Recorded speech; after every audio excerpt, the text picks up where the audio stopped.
Hey guys, welcome to my Geek Rant. So today I'm going to be talking about Weapon of a Jedi, which is a shorter book. It's a young adult novel written by Jason Fry, who's also written some books for the Rebels television series. And because of the shortness, I think the review is going to be a little bit shorter, but that's alright. But yeah, I really like this novel, guys. It's really, really well done. I actually prefer it to Heir to the Jedi, which is it's funny because they have very similar themes, but I think it had a more engaging story. Even though Heir to the Jedi was in the first person, I felt that this gets the internal voice of Luke more right, and the dialogue of Luke all feels appropriate, while in Heir to the Jedi, I feel like Kevin Hearn didn't have a complete grasp on Luke and a complete understanding of how he spoke and how he thought, and little things like that, which go a long way when making a novel. I also really like the characters. We have a return for R2-D2 and C-3PO, and I kind of forgot about how much I like their interplay between each other, and how funny C-3PO really is sometimes. Even though he's like this annoying character,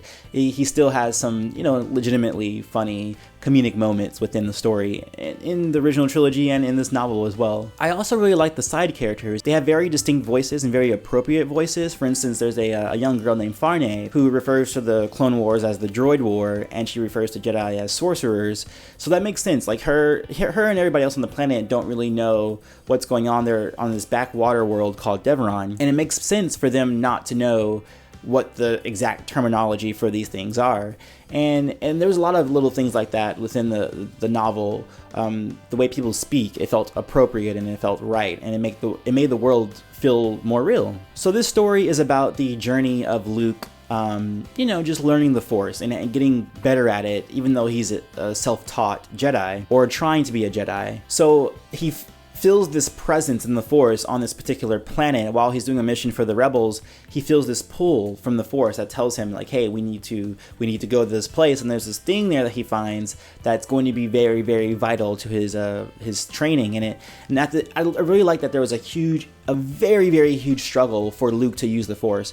For one, it just shows how difficult it is to use the Force, and second, it really, once he achieves that goal, it feels far more rewarding than just giving it to him and saying like, oh no, he's an amazing Force user already, like boom. No, like to see him struggle with his training and then to see him accomplish his goals at the end, it was very cathartic and very nice to have. It's also refreshing that this book was written in a more traditional past tense, style versus Aftermath, which I even found myself reading that book and correcting it back into past tense, but it just shows to me how much I enjoy this writing style and how much better it is. And also, Jason Fry is actually just a really, really good writer. While, the book is simple and everything like that, it still has a lot of meat to it, and I feel like there was a lot of substance to it, even in its simplistic storyline and plotline. And he does just a really good job of telling the story and telling it through engaging characters. I actually had no intention of reading the other young adult novels in the series, but now I am after reading this one. That's how good I felt that this book was. While it's not like the best book ever or anything like that, it still was a very engaging read, and it was a very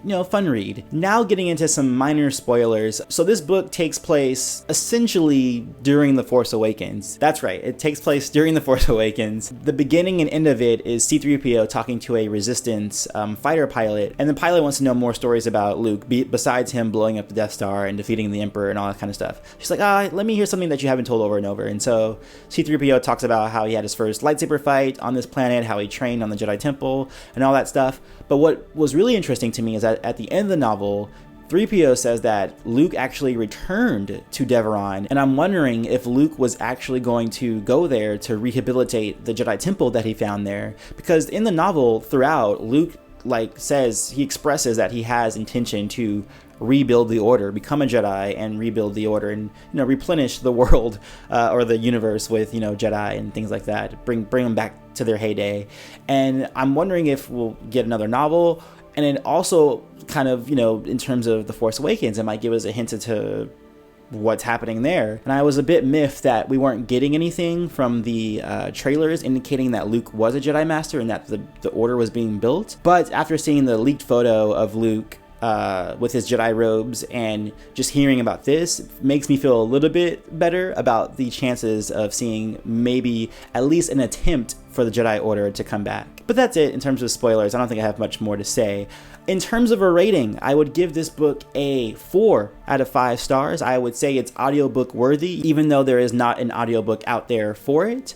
But it was a very engaging read. I felt like it had very strong characters, and their language was well put. It felt natural. It felt like the world building felt like it was a natural progression of the story. And I loved Luke's struggle with the Force and just how much we learn about the Force from the perspective of a new Force user. And yeah, it's a great book. I recommend it. Definitely read it. It's a easy read. You can read this within a day if you want to in one sitting.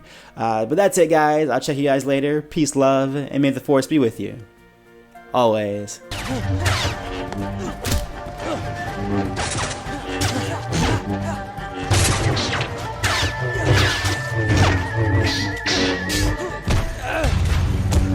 What I've seen in a lot of debates is that people, including myself, either lowball Mace or lowball Sidious to achieve their point.